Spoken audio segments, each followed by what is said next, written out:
as much as people want to cheer for underdogs, most people don't want to vote for them or be part of an underdog party. They want to be part of the winners, right? And, that's a natural kind of thing that we go through. And so that's why I love how we've been putting so much emphasis on our candidates who have been winning, to show that, libertarians is like, oh, well, I would change to be a libertarian, but they never win. Or I would change, they don't have enough of a voice. And so we're showing them that they're wrong. We're growing, we're winning elections. We're, multiplying our membership tenfold year over year. Can I pause for a second and just note that we got Brian on here who's getting Congressman Massey on, and our typical lineup includes like homeless people that believe in Bigfoot. Welcome to the Brian Nichols Show, your source for common sense politics on the We Are Libertarians network. The Brian Nichols Show is the fastest growing liberty podcast that brings together people from all means of political thought as we seek to have meaningful conversations about the issues you care about. At the Brian Nichols Show, our goal is to leave the audience educated, enlightened, and informed. And now your host, Brian Nichols. Well, happy Sunday there, folks. Brian Nichols here on today's special Sunday Candidate Highlight series of The Brian Nichols Show. Thank you for joining us on another fun-filled episode. Today, having a conversation with Natalie Bruno. She is running for governor out in Oklahoma as a libertarian. And yes, we're discussing the dirty, ugly secret. People love to root for the underdogs. They just don't like to vote for them. So how do we change that narrative? Natalie was a marketing guru and still is a marketing guru, most notably her work in telecom, but also you guys probably know her from the Joe Jorgensen Spike Cohen campaign. So a great chance to dig into her marketing brain and also to figure out how we can help, get libertarian solutions on the forefront of people's minds when they're looking to solve the problems they see around them every single day. So with that being said, on to the show, Natalie Bruno here on The Brian Nichols Show. Hi, thanks for having me, Brian. I appreciate it. Absolutely. Natalie, thank you for joining us here on today's special Sunday Candidate Highlight series, because candidly, I am getting kind of the best of both worlds. I'm getting someone who's running for office as a libertarian candidate. In this case, you're running for Oklahoma governor, but also I get to talk about sales and marketing to somebody who is actually in sales and marketing. So I'm excited because I think we're going to have a lot of synergy. Oh God, I hate myself for even saying the word synergy. Everybody in corporate America just said, collectively groaning into their phones. But I do feel for sure we're going to have a good conversation focused on how, yes, we can craft that libertarian message to our target market, who is our buyer persona, all that in between. But first, let's kind of talk about your path to liberty. So first, introduce yourself. I apparently hit puberty there. Introduce yourself to the Brian Nichols Show audience, your path to liberty, and also, as I hinted, your path to a marketing career. Yes, absolutely. So I have been in the Libertarian Party for a few years now. Previous to that, I like to make the joke that I was one of those individuals that have literally been registered as everything at some point in time. So started out as an independent, then was like, no, maybe I'm a Democrat. No, it was wrong. Maybe I was a Republican, until finally a friend of mine who was a libertarian was like, I've been telling you this for years. Your ideology is exactly, the same ideology as libertarians. And so obviously, as most people, you think libertarian, you think liberal. So I did some digging, did some reading, did the world's smallest political quiz at one point. And I was like, okay, I'm going to stop fighting it. Obviously, yes, I am a libertarian, and then got more involved from there. Background in general. So I'm a military brat. My father was in the Army for 32 years.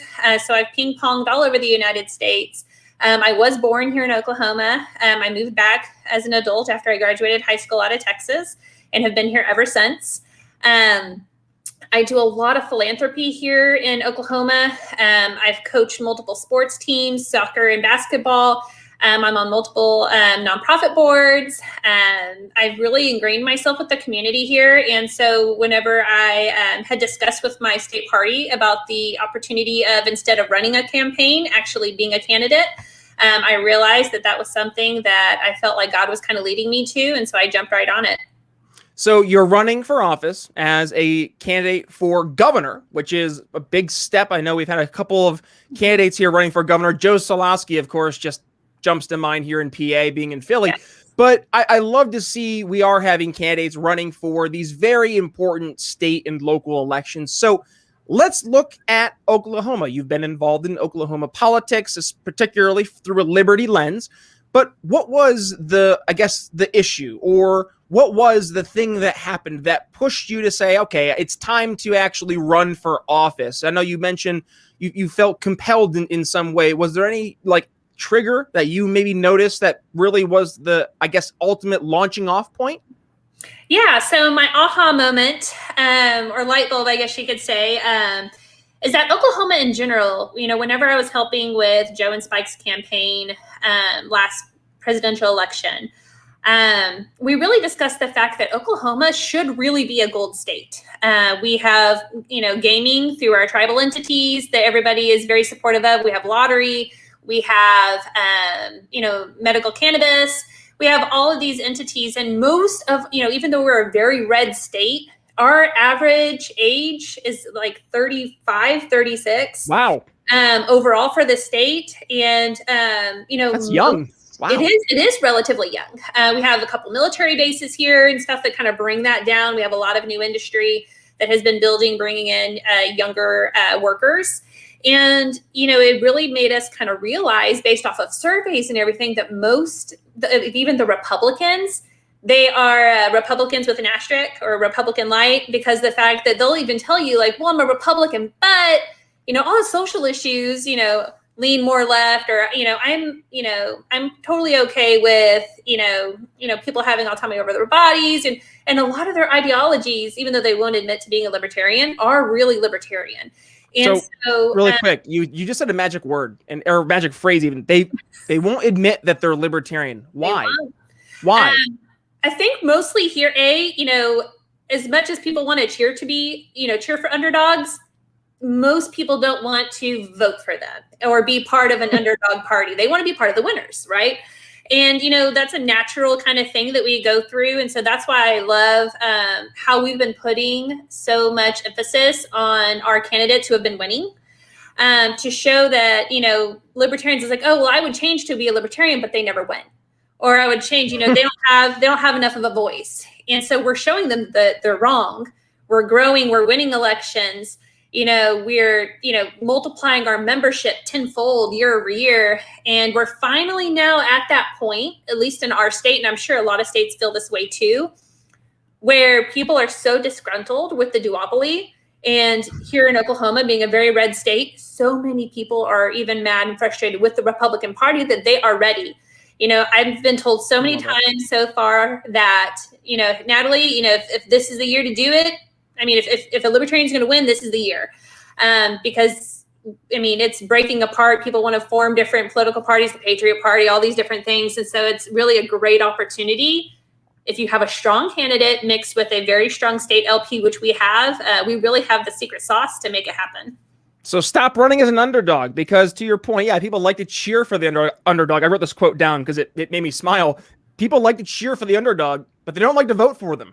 Think about that. That's true. People like to vote for winners, and there's a psychological tie to that, because people, when they win, they know that there's a chance that the person that they won, or that they wanted to win, and that actually did win, will get them some type of their policy. Whatever, if you were to go in that strategic voting matrix, give the plus ones, the plus twos to certain issues, and then when you compile all those different issues and you get your final score, and then certain candidates will yield a certain score based on the value you weigh to those certain issues, they're willing to make that calculated risk to say, if I can get my top 5 issues in a candidate, and I know that those top 5 issues will actually get taken care of, then I'm going to go ahead and I'm going to cast my vote for that person. So I think right there, you're speaking to, number one, it's really imperative and important for us to run as winners and to focus on solutions that we're going to bring to the table. But number two, it's important to focus those solutions to really top of mind issues. So how about that for a segue? Let's now look at Oklahoma as a case study, for obvious sake. What are some of those top of mind issues that you're seeing right now in Oklahoma as you're going around talking to voters, but also living in Oklahoma, seeing firsthand the impact of various policies? Natalie, what are your thoughts? So right offhand, the first thing that comes to mind, which also aligns with my platform, is criminal justice reform. So the state of Oklahoma We have a really, really horrible criminal justice system. We are ranked number 1 in incarcerating women across the nation per capita. We're ranked number 2 in incarceration overall. We sentence our nonviolent offenders 78% longer on average. I pulled up some data not too long ago where the average time spent on a sentence for a drug charge was about 27 months, and the average time spent on a charge for domestic violence was 7. We have issues where our jails and stuff are so overcrowded that we have bed bug infestations. They are not able to do welfare checks as frequently because the amount of COs are down. So, people are dying in their cells. We've actually had more inmates die in prisons in our state, percentage-wise, than people have died from COVID. Yet nobody is willing to fight for and shine a light on the amount of people that, I think just in the last month and a half, we've had 11 inmates die. Sorry, say that again. You had more people as a percent die in prison? Yes. Than have died of COVID? Yes. Well, where's the pandemic? Where's that being declared? Exactly. And it's really sad. And because we're such a red state, okay, the first thing when people try to shine any sort of light on it is, well, that's what they get, for breaking the law and going to jail. And people forget that especially when it comes to our county jail, which is the worst, to be honest with you. We've had so many different protests up there just because of the conditions. A lot of the people that are there are not violent offenders. Everybody imagines in their brain that everybody that's in jail has physically assaulted somebody or murdered somebody or committed some heinous crime, when most of the time they haven't. These are people that maybe didn't pay, their fines and stuff, and then got taken up and are now having to sit in jail because they can't pay for bail or cash bail. These are people who did other nonviolent crimes, who have drug charges. We have a ton of people that are in the jail system right now that are not the scary, violent offenders that everybody likes to think that they are. And we would have to release 12,000 people today to even be par with the percentages of all the other states in the amount of people that they incarcerate. And it's not because Oklahoma is full of more criminals. It's because we are sentencing people so much longer. And for the most ridiculous thing, the corruption here is really pretty bad. And so that is a big concern to a lot of our state on, how are we going to fix the overcrowding? How are we going to get more correction officers? Training facilities. Our jails are just getting very old. We just recently announced that one of our rural jails are going to be closed down. And so then where are we going to put those people? We're already overcrowded. So that's a really, really big issue, number 1, that we're facing in a state that people are recognizing, but really don't know what we should do to fix it. And of course, they're never going to go to the solution of, well, should those people be in jail in the first place? Should we maybe, I don't know, not have them in jail? That's never the option that people lay on the table, of course. That's right. Man, that's rough. Well, at least it's now being raised as a top of mind issue, and folks are waking up to it, and that's good to hear that people in Oklahoma specifically are now looking at that. So criminal justice reform, top of the list. What would you say? Now, I'm just going to say lockdowns, I'm assuming, had some impact on policy that you've been looking into. Is that something that you've been paying attention to, or maybe COVID across the board? So, okay, in regards to shutdowns, a little bit. So Oklahoma, we like to speak to the fact that as a statewide, we only shut down for that about 2-week period, when everybody else did back in, what was it, April, March? Yeah, ballpark. Back last year. Outside of that, we left it up to the cities. And so we remained fairly open compared to the rest of the United States. There were a couple of policies that were enacted by the current governor that didn't really make much sense. Like, for example, we put an early closing time on bars of 11 o'clock because apparently COVID spreads faster after 11 at bars. So that really upset a lot of business owners. And then we had situations too where even just being closed for a couple weeks, or for some it was longer because, they reopened in levels. There were some businesses that were not able to recover from that. Being shut down for 2, 3, 4 weeks, to a small mom and pop's business, can mean them even being able to open back up. And we lost a lot of businesses that way. And it was really unfortunate that the governor allowed himself to be kind of bullied into shutting down when, the mask mandates and social distancing on its own, should have been enough, and allowing businesses to make their own choices on, whether or not they wanted to close, or, what kind of precautions they wanted to take. I know I'm in Philly, and we're still seeing some of the after effects. I didn't say some of the after effects, many of the after effects of this lingering COVID paranoia. And it's almost like this kind of collective, I don't even know how to describe it. It's like everybody's kind of kids, earmuffs, parents over kids' ears. It's kind of like everybody's trying to keep the SANTA myth going around right now, right? And like you don't talk about it, but like when you go and you watch the different movies and the kid asks you like why the different stories of Santa don't line up, because it doesn't make sense to them when like you have 14 different narratives from 14 different Disney movies, and they're like, which one is it? And I'm like, but like that's something that I think we're starting to see more, especially in these big blue cities. I'm saying that as I live in Philly, is that more and more there's this kind of collective focus of some individuals who pretend that this is still, the end all be all. And I think it's becoming more and more apparent, especially in a lot of these more left-leaning areas, that it is entirely a power grab, especially for resources. And we're seeing this with the unions, particularly in the public school unions, as well as, name the different public sector unions that are out there who are milking these massive bailouts for as much as they can get from them. And I get it. Incentive structures are real. Why are we pretending that they're not? So I'm wondering, when you're looking at a lot of this fiscal chaos that we not just find ourselves in our individual states, but really as a nation, how has that been looked at by folks in Oklahoma? Is that a top of mind issue? Financial, stability as a state, and our overall standing as a country?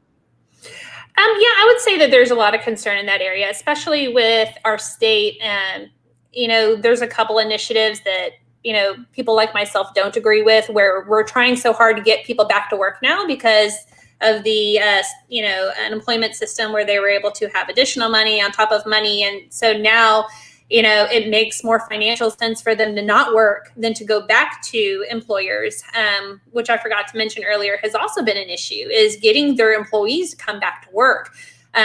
Smaller businesses, again, your mom and pops and stuff like that can't afford to pay over a certain, dollar per hour.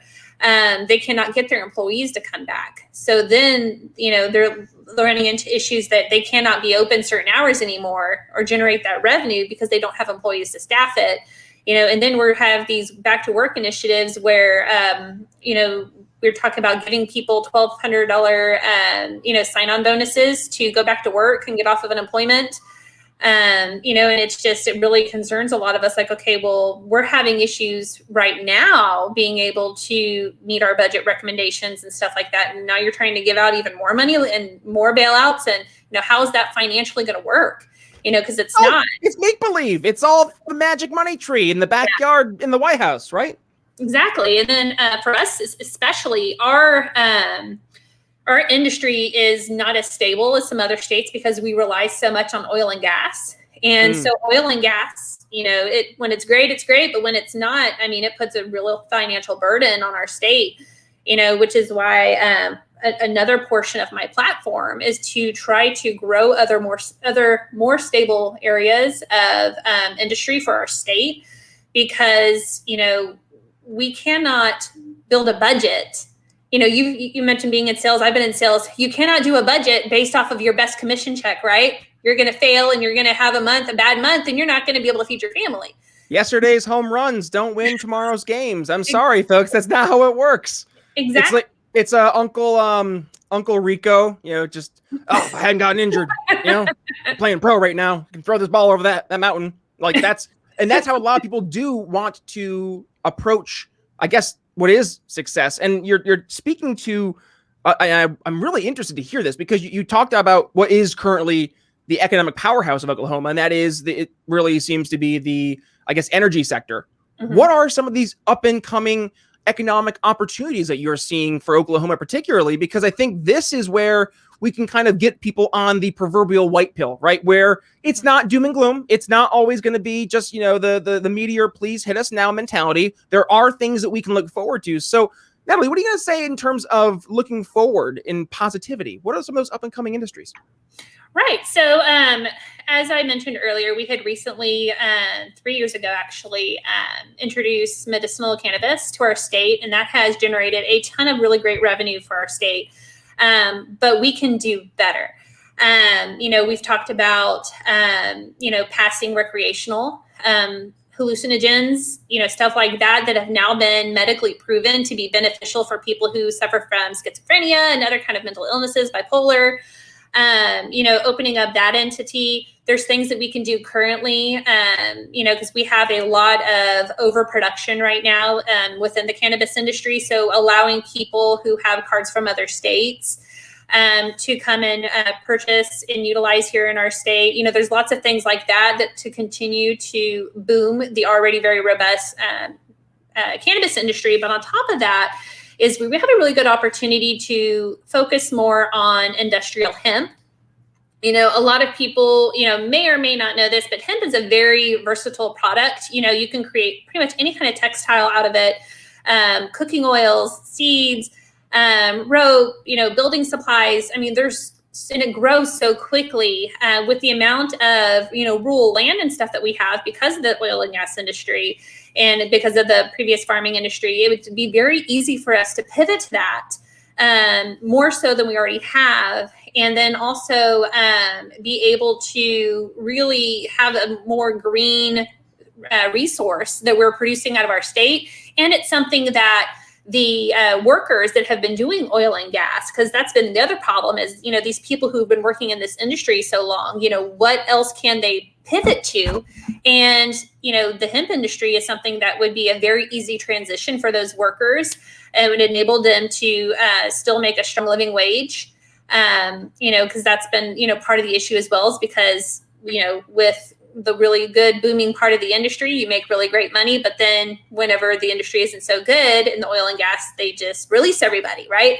Which is not stable for workers as well. So I feel like if we really concentrate on those sectors more, and we're already bringing in more, tech work. We have a electric car company that we recently signed on that's going to be building in 2024 a factory in Northeast Oklahoma.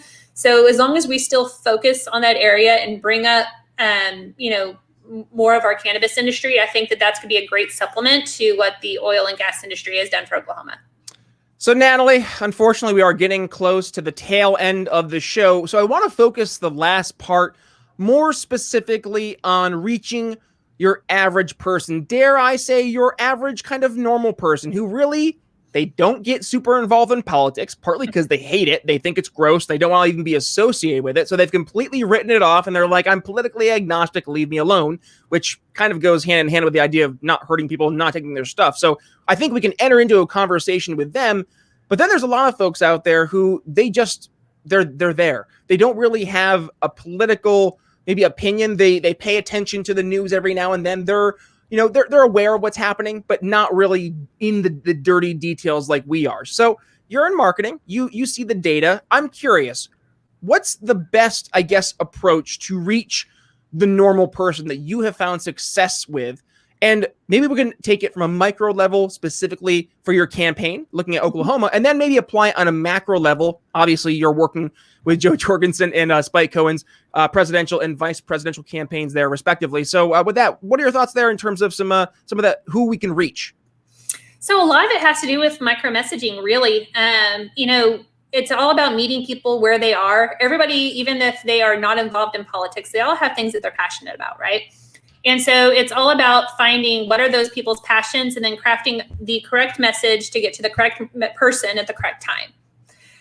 We did a lot of message testing and stuff like that with the campaign that I'm obviously going to be utilizing in mine whenever it comes to testing different kinds of messages, targeting people if they're more right-leaning or more left-leaning. Because again, if somebody's not in politics, thanks to social media in Oklahoma, unlike California and other places, we still have a lot of data that we can target people by. So we're going to use it while we still can and while people don't have as much control over their privacy. But, being able to craft messaging about children and education to people who are in groups about education, or parenting groups, or being able to craft messaging about how we're going to reallocate funding for the police to benefit them just as much as the community, crafting the message to people who are in groups supporting. So it's all about message crafting. And then knowing, you mentioned earlier about knowing your audience. If you're in a very red state or a very blue state, you have to craft your libertarian messaging in a way that makes sense to those people. And I use abortion as an example. As libertarians, we fall all over the place on that, scale. I personally would never, ever have an abortion. It is against what I believe in, but I do not believe in forcing my ideology on other people. So I'm pro-choice, right? And so me being in a very red state, I don't argue whether or not there should be abortion. My argument is always, realistically, it's not going to get overturned, right? Realistically, we all, both sides, red and blue, would like for there to be less abortions, right? So whether you're Libertarian, Democrat, Republican, we all ideally want there to be less abortions. So how about instead of banning them, which didn't work in the first place, let's all work together to fix the root of the problem. Why are people, having these unplanned pregnancies? What can we do to make, more accessible birth control? What can we do to help, and really focus on parts of the problem where people can be like, okay, yeah, that makes sense. Yeah, I'm for helping you get less abortions out there. You know what I mean? So it's all about you're still staying true to your message, but you're breaking it down differently, so that way people on opposing sides can digest it better. Instead of, It was unintentional, and I know that this is great because this is completely real. I smiled in your first part, and I know my marketing guy Chris Goizetta smiled in the second part because you said our two magic phrases. I always say, meet people where they're at. Chris always says, and know your audience. And then to hear you literally echo back completely on your own the exact message that we have been saying here at the program. Yes, meet people where they're at, but also know your audience. It's not a matter of picking and choosing what values you want to promote, but rather knowing who you're talking to. And that's the specifics. People don't want to hear you selling things, but boy, oh boy, people love to buy the solutions to the problems that they see. And if you can offer those solutions and actually make it realistic, show them that it's tangible, show them that you're not the underdog. Why? Because people don't want to vote for the underdog, right? They want to believe in you, but they're not going to vote for you. So if we can position our ideas not as underdog ideas, but as winning ideas, and let's focus on those winning solutions, looking at school choice, I think that's going to be one of the biggest issues going forward, particularly just with the wins that Corey DeAngelo is having. So I would say thank you for Natalie unintentionally just validating everything that Chris and I have been doing here from a sales and marketing perspective. Yes, meet people where they're at and know your audience. And unfortunately, we are already hard pressed for time. So I want to give you the platform here to wrap up the show, your pitch to the voters of Oklahoma. Now we have some time. November 2022 is when the actual election is. So between now and then, what should the voters of Oklahoma be paying attention for? And I guess what would your pitch to them be, and why a libertarian solution to their problems is one that they should actually consider? Absolutely. I appreciate that. So essentially what I'm asking for voters to do is to take this time to really look at not only the candidates that are running, but what they've been doing over the last 4 years. A lot of times what happens is you have candidates that are only there supporting you and supporting your organizations and doing things when it's an election window. I am on the streets volunteering and spending time year after year after year, even when I wasn't running for office. I am literally been a servant for the people for the last 11 years. Okay. So, and if I don't get elected, that's not going to stop, right? Because I'm already here. And so I'm asking you to look at that, look at what we stand for, and don't just settle for the party that you think will win. Don't vote for who will win. Vote for who you think, has your best interest at heart. Because when you look at my platform, and please go to electnataliebruno.com, you will see that I check a lot more boxes than the candidate you probably voted for last time.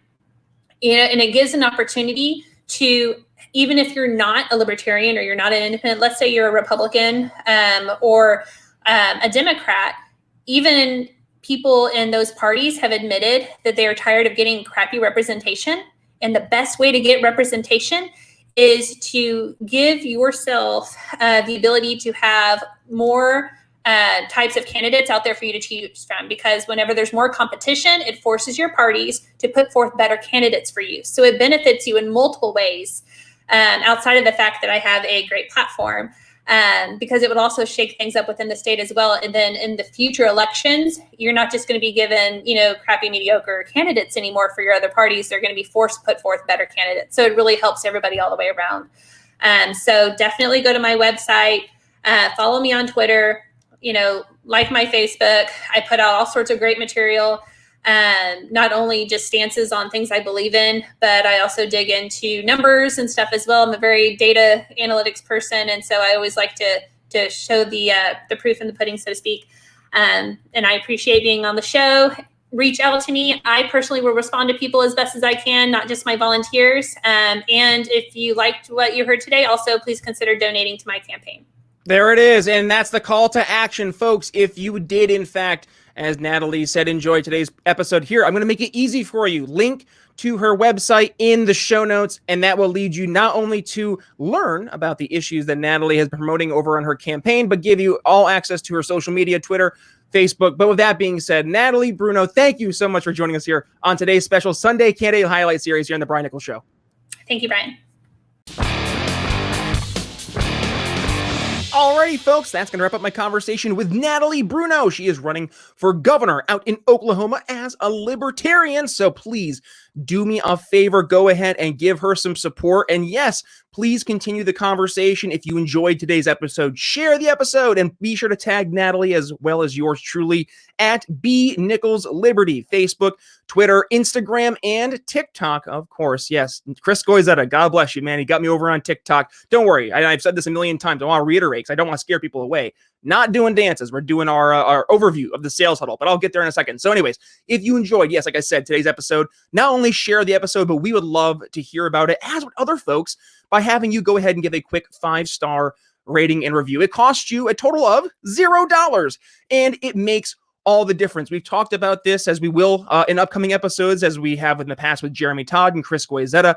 What helps sell Liberty stories, storytelling, and you telling your story. Why is it that you're a member of the Brian Nichols Show audience? What value do you get every single episode? We would love to hear that. So head to briannicholsshow.com/reviews. Give us a quick 5-star rating and review. Now, if you want to go ahead and take that extra step, you want to start helping support, yes, the fastest growing Liberty podcast here, that's focusing on what? Helping actually changing people's minds instead of winning arguments. Well, here's 2 things you can do. Number 1, head to briannicholsshow.com/support, and you can become a supporting listener as a Patreon subscriber. How does that help the show? Well, number 1, either $5 or $10 a month goes right back into the program so we can help reach more people in expanding our outreach efforts. But also at either our entry-level sales, which is the $5 a month subscription, or $10 a month as an account executive. Number 1, of course, you're going to get access to these awesome Don't Hurt People, Don't Take People's Stuff bumper sticker, but every single one of our new Patreon subscribers get access to Q&As, webinars, one-on-ones, and also I'm really excited here. We have Chris Goizetta, who's going to be giving his entire marketing, really his course that he has developed as a professor in marketing here for the Brian Nichols Show audience. Jeremy Todd's going to be working on some stuff as well for you guys from a sales perspective. So a lot of great things happening over in the Patreon. And I want to thank very quickly our Patreon subscribers, Daryl Schmitz, Laura Stanley, Michael Lemma, Mitchell Mankiewicz, Hody Johns, Craig DaCosta, and We Are Libertarians. Thank you to you awesome Patreon supporters. It really means a lot. And hey, we are going to have some really exciting things coming down the road. Now, that was part 1. Part 2 of how you can help support the program also goes hand in hand with how you can look awesome as a loving loving liberty lover. There we go. And how can you do that? By going ahead and going to briannicholsshow.com/shop. And at the Brian Nichols Show shop, with our awesome sponsorship with Proud Libertarian, you can get some awesome swag, such as our Don't Nuke Me Bro crop top hoodies for the ladies, as well as our t-shirts for the gents. You can get your Facebook extremist warning shirt or what have you, and of course make sure you personalize it. Yes, you can insert your name into your Facebook extremist warning shirt as well, and all the classics, the Google and Alexa overthrow the government shirts and bumper stickers, cool mask bro, and of course the classic don't hurt people and don't take people's stuff bumper stickers, t-shirts, and backpacks. That's right, thank you, Proud Libertarian. They are amazing. And of course, use code TBNS at checkout and you will get 10% off your order, not just at the Brian Nichols store over on Proud Libertarian, but everywhere over on Proud Libertarian. Code TBNS at checkout, 10% off your entire order. Now, have you had the chance yet to get your awesome free ebook that will help you sell liberty? This is something that I've been so excited to see, as really getting some value. And this is my brand new free ebook that's available to you right now. Head to briannicholsshow.com/Liberty Friends ebook. And by the way, links for everything we're talking about here in the show notes. Head to briannicholsshow.com/Liberty Friends ebook. Give us your email. You will go ahead and get sent right to your inbox 4 easy steps you can implement now to help sell liberty to friends and family. It is a very quick read, and it's all actionable things you can do literally right now. And it's free. So briannicholsshow.com/Liberty Friends ebook. There we go. And I was going to my next thought, because then you will also be entered into our daily sales huddle every single morning, 6 a.m. or so. After I'm done working out, I'm firing over a quick sales huddle to you guys on various topics. We've talked about things like doing your own personal SWOT analysis, talking about overcoming objections, understanding your buyers' real wants, needs, and desires. Why do people buy? Of course, people love to buy things, but people hate being sold to. Overcoming all these little objections and these maybe common concerns that people who are in sales have on a daily basis. We're covering those. And yes, I am a director of sales here in the greater telecommunications industry. This is stuff I actually do all day long, and teaching my team, training my team. So you're getting real firsthand, real life experience, and real.